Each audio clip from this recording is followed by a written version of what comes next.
Well, hello, hello, hello, and welcome to Soul Tech with Cynthia. I'm so glad you guys have joined me today. I am super jacked because I have a very special guest with an incredible story all around. Troy Alexander has joined us today to talk about men's mental and emotional wellness and skincare and prison and all sorts of interesting things. Hi, Troy. It's so nice to see you. Hello, Cynthia. So nice to see you as well. How are Yeah, you?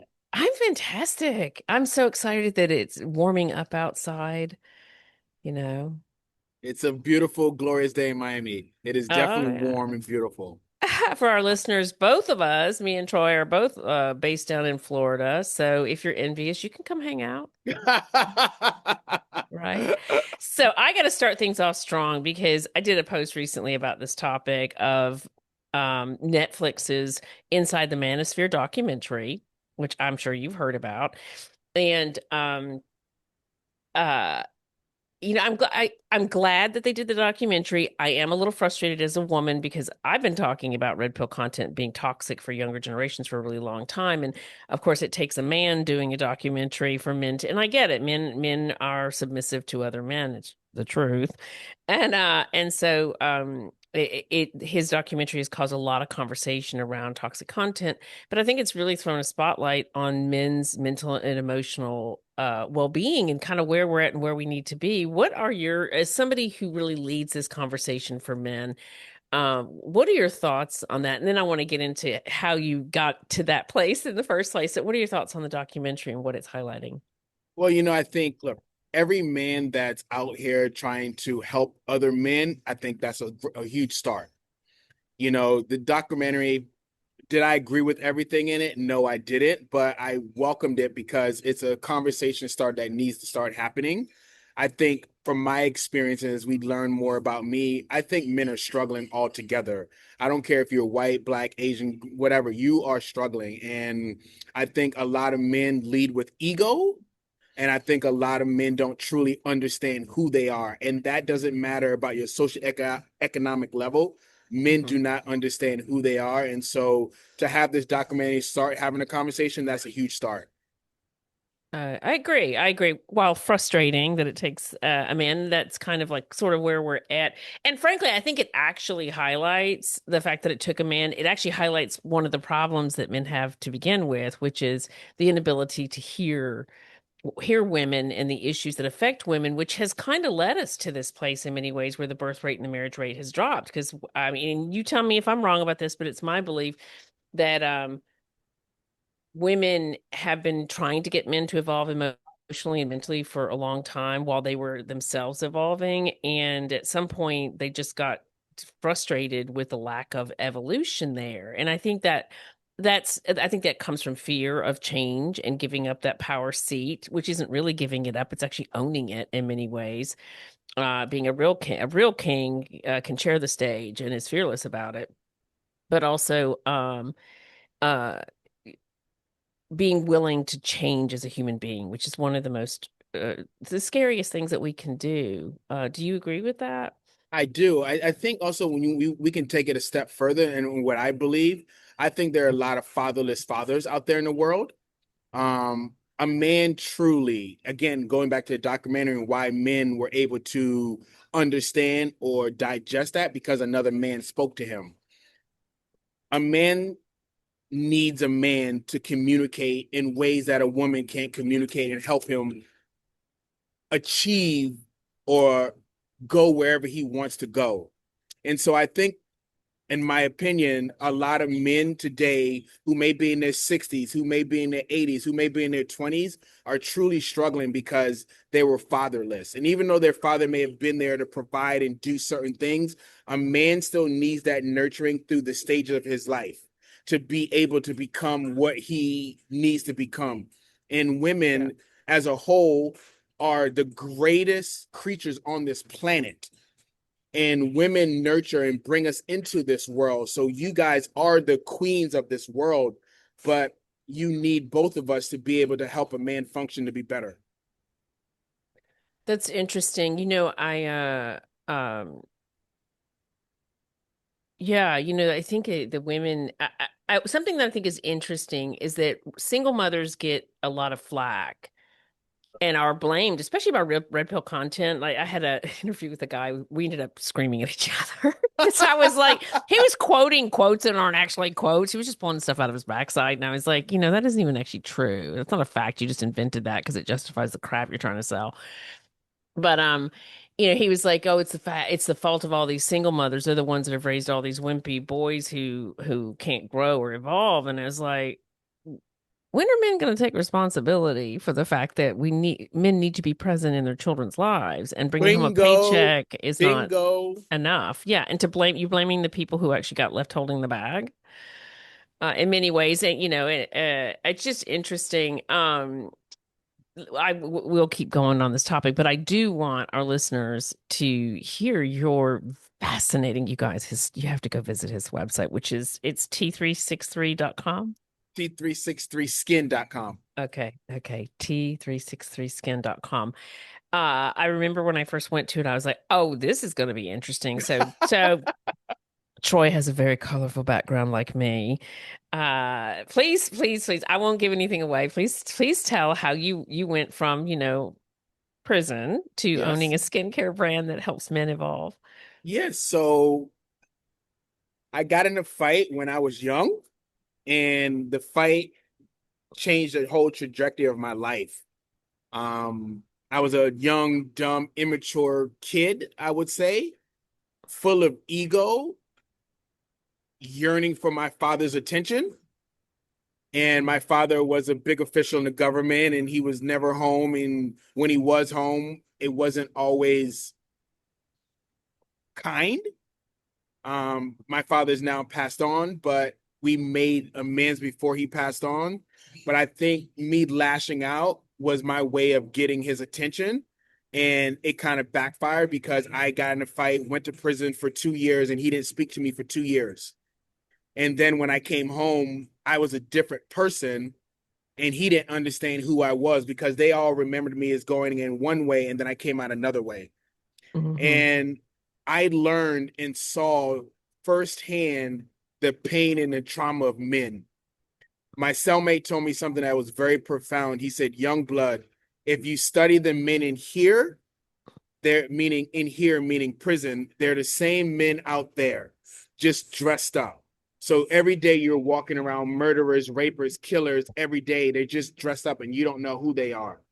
And so I began to see the pain and the trauma and the hurt of white men, black men, Asian men, Indian men, all types of men in the penal system struggling, crying at night, in the day being tough, at night crying. So it was a repeat over and over and over again. And I began to really understand, like, so today, when I'm out in the world, I can read men very quickly. I can see the pain and hurt because they're the same men I saw in there. So Hmm.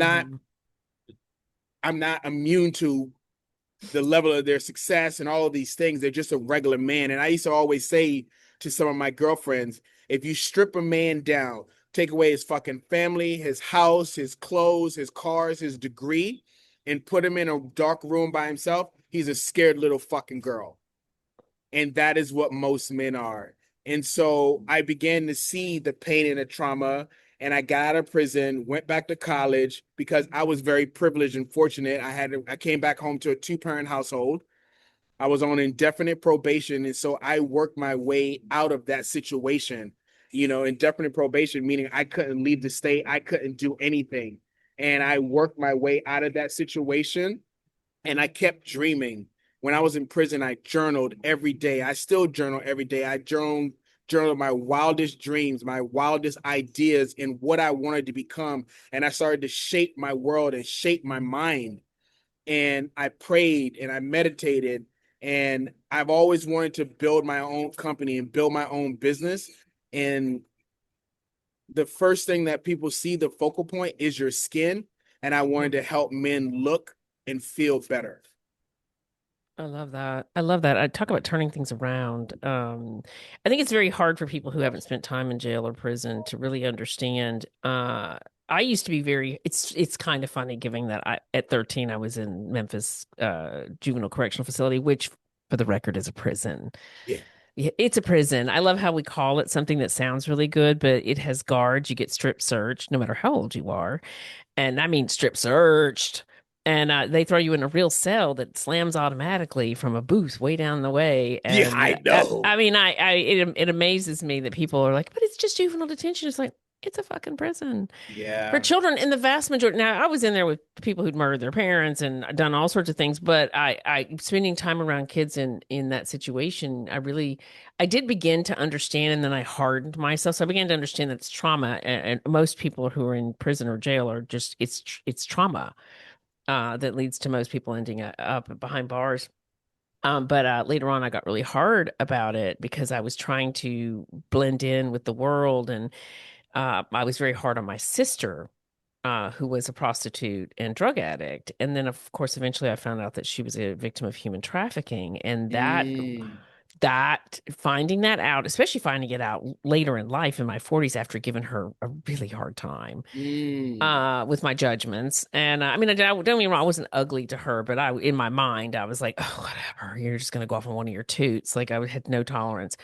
And now I understand so much better, especially looking at my own trauma and my own bad decisions. And it's Yeah. like she never had a chance. It started when she was Yeah. really young, and the drugs were a way to escape, which is what you hear of someone like a Gabor. Have you read Gabor Mate? I have not. I'm going to highly recommend that you check him out. He must be in his late 70s or 80s now. He's done a lot of work in communities, particularly in Canada, where people grow up dealing with a lot of trauma or having a traumatic situation, such as getting into a fight that leads to something so serious.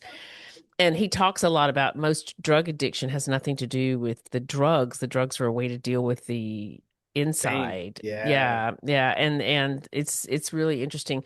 What are your thoughts on that in terms of, what you saw? Was it obvious that trauma led most of the people that you saw in prison to where they were? Absolutely. Absolutely. I mean, listen, I was dealing with a lot of trauma too in so many ways. My mother had me when she was young, and then, as I call him, my sperm donor, and he didn't want anything to do with me. And so I struggled with that. Again, it goes back to what I said before, fatherless fathers. And Mm-hmm. so she was very fortunate and blessed to have met a wonderful human being who was in the military and, rose through the ranks. And I was privileged to have a stepfather who became my father, but my trauma started because a man didn't want me. And so I always fought that, right? Like, why doesn't this man want me? And I think that was my rage and my rebelliousness, right? And then, growing up when I was younger, because my mom was a single mother for a while, she would always say, when I would get in fights, she was like, "You go back out there and fight. I'm not raising no punk." Mm-hmm. And so my Yeah. mom said all those words, and so that anger and that rage and that trauma was instilled in me at a very early age, right? And so hence why I end up going to prison. When I sit back and think about it, being born in Beaufort, South Carolina, on a dirt road that I went back recently, it's still a dirt road,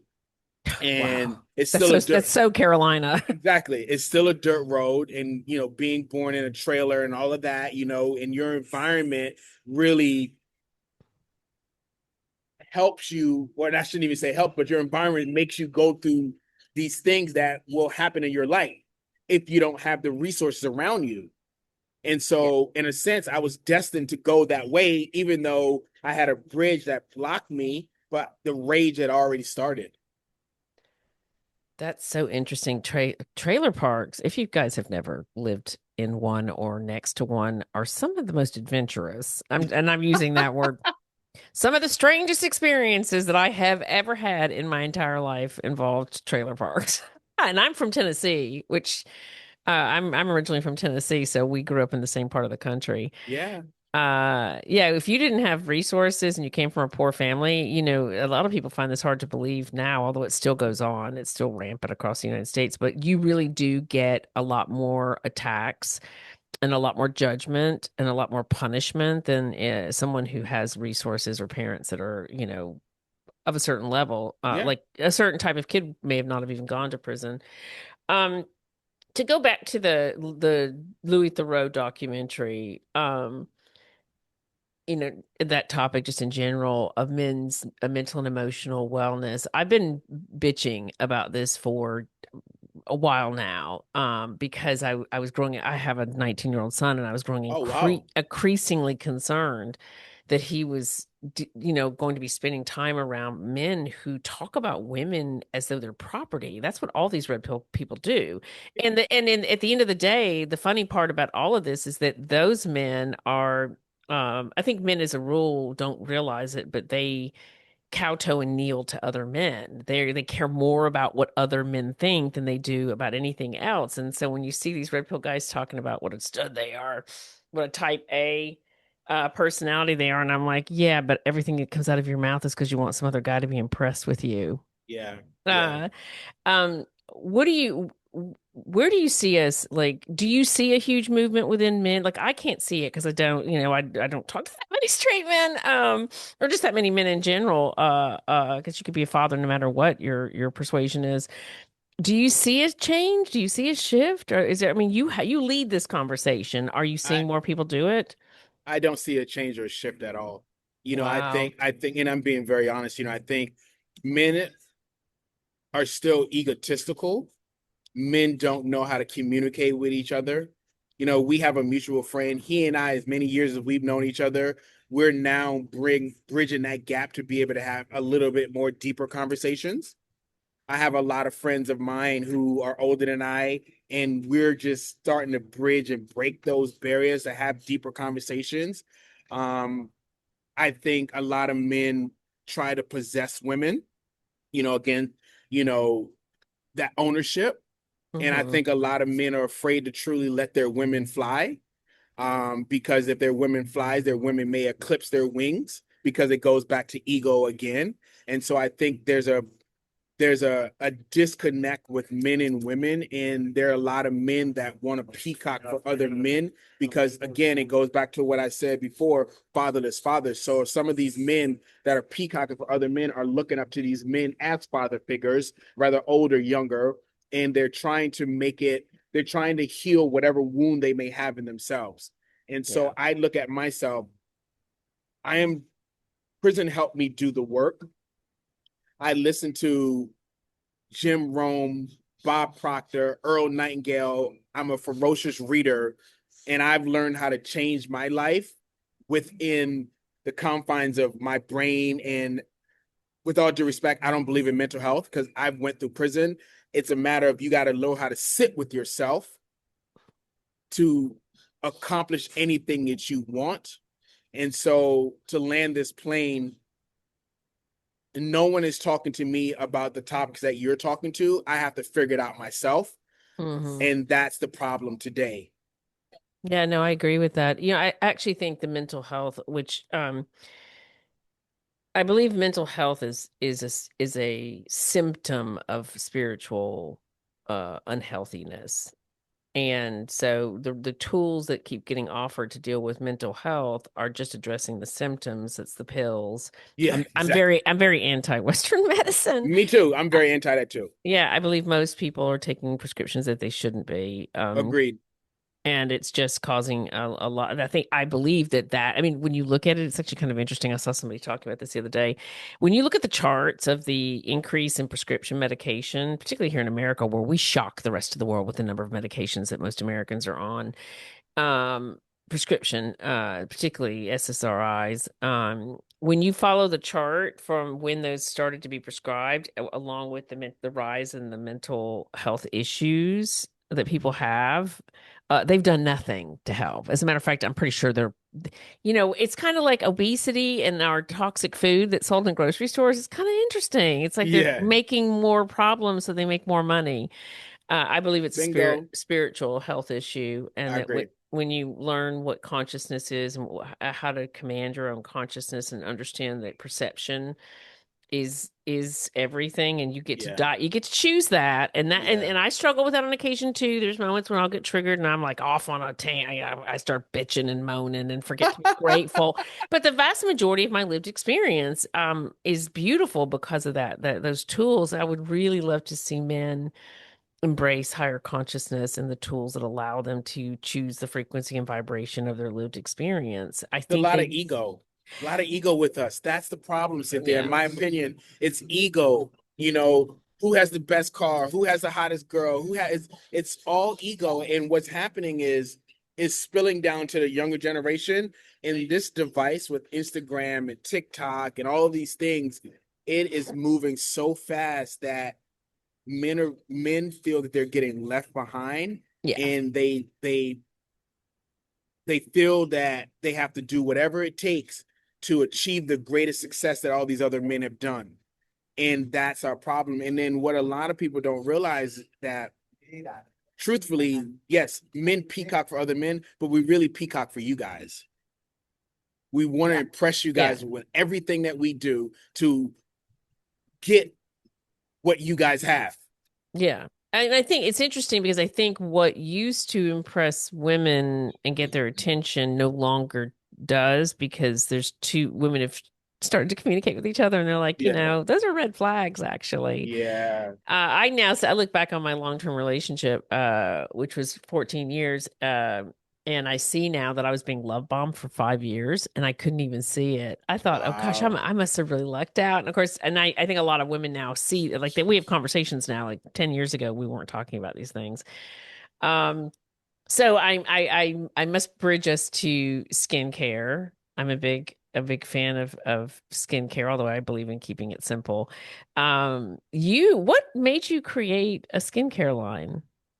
Yeah, I think, I was a fashion journalist. I wrote for Forbes Life, New York Times, and had an opportunity to travel the world. And I realized when I was doing that no one was speaking to straight men about how to dress. And then when I started consulting, I was consulting with Simrise, one of the second largest flavors and fragrance house in the world. And I realized that no one was speaking to straight men about taking care of their skin. Hmm. And that was my aha moment. And I spent time in Seoul, Korea, and really started talking to a lot of my network. Being a journalist, I started to amass a network, and I started to really talk to people who were smarter than I about certain things. But instinctively, I knew that skincare was the way because I was in prison. And then my mother used to always say something to me when I was growing up. She would always say, Troy, you have to take care of your black skin because your white counterparts can look any kind of way they want, but you cannot. Presentation has to be key for you. And Hmm. so that always was in the back of my mind. And then the culmination of all the things I was studying and realizing that was where I wanted to, put my knife in the sand. And the name of your brand, T363 Skin. Yeah. Yeah, yeah. You guys are gonna love this. What's the name? What does those initials stand for? So T is the first initial of my name, Troy. 363 is the last three of my prison number. I love that. That's amazing. I mean, I just think Thank that's you. it's a cool story. I mean, knowing that you spun your whole life around and that you're leading men into the future where their joie de vivre, their joy of living will be enhanced by learning emotional and mental mastery. And on top of that, you're teaching them to take care of their skin. I mean, I just love the whole story and the name Thank of the you. brand. I'm making them better for you ladies. Yeah, yeah, yeah. Hey, ladies, you got to go check out the website because I know most of the women who have we're the ones buying the skincare for the men. So go check it out. So what do you have coming up except me dragging you into speaking at a TEDx event? Well, I'm going to do a TEDx event very soon with you, and I'm looking forward to that. I have some additional podcasts. I am on a serious capital raise right now. We're raising $10 million for our business. I just got accepted to IBM's hackathon incubator that we're doing because we're building an app for our business and infusing AI. I'm going to London to meet my advisor and work on our P&L and all of that. And so just staying very busy. I'm speaking in a couple prisons to inspire and help men, and just out here, just giving positive energy, and just being a good guy. I love that. Troy, it's been such a delight to speak to you, to get to know your story. You and I will be chatting because Yes, we I'm will. gonna be dragging you into some events And that we've got you coming have up. to text me your number in the chat. And Yeah. so we can really start connecting because I'm in Miami, so we can have a meal, have a Oh drink. yeah, yeah, I yeah, yeah. would love to have a meal with you and have a drink. Oh, we're definitely gonna be we'll be doing that. And you guys will share some pictures on social media, which brings me to if you do not already follow the show, hello. What are what are you thinking? Please subscribe and share the show with your friends and family. It's intelligent listening, which we could use more of these days. There's so much content out there that's literally consciousness draining and energy draining. I think frankly half the content that's out there is about energy vampires just inhaling all your energy. So subscribe. If you want to learn more about my books, if you're not already a longtime fan, you might not know I've written three books. I'm actually on my fourth. You can check out my three books, which are bestsellers, on my personal website, author speaker website, Cynthia L. Elliott. And if you want to learn about the work of the Soul Tech Foundation, which is what the show is named after, please go check out my 501c3 soultechfoundation.org.